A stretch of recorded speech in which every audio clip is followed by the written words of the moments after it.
Hello. Today I demonstrate how to place a spacecraft at Earth-Moon LaGrange point L2.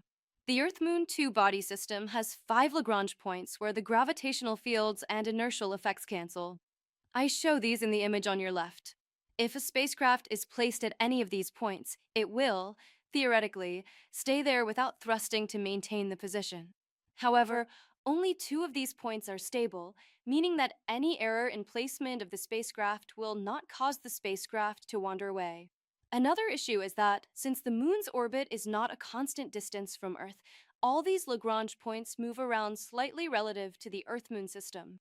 This makes it even more difficult to maintain a spacecraft's position at one of the unstable points. We'll start by clicking on the File menu option and then select the default project option. This clears all existing orbits that you may have created. You can also do this using the Alt-D key sequence. Now set the simulation time span to 99 days, press the Tab key, and then set the size of the spacecraft to 200. Next, click on the Add Satellite button to open the Set Initial Parameters dialog box. From that dialog, choose the Lagrange points option. Using the Lagrange point drop-down list, choose L2. This is the point on the opposite side of the Moon relative to Earth. Next, click on the Set Parameters and Recalculate Orbit button.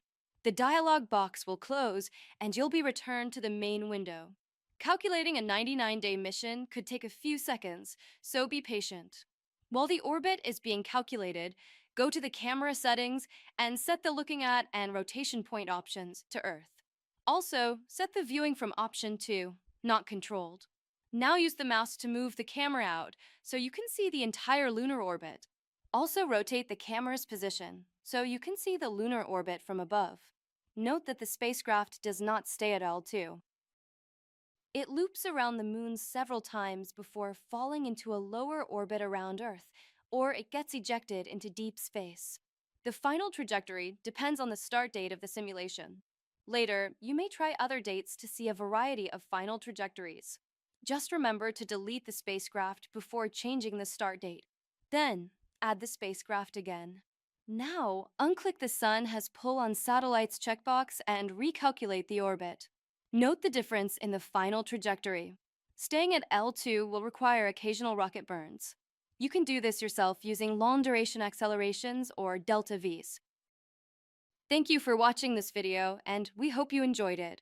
If you did, please give it a like and consider subscribing to the channel.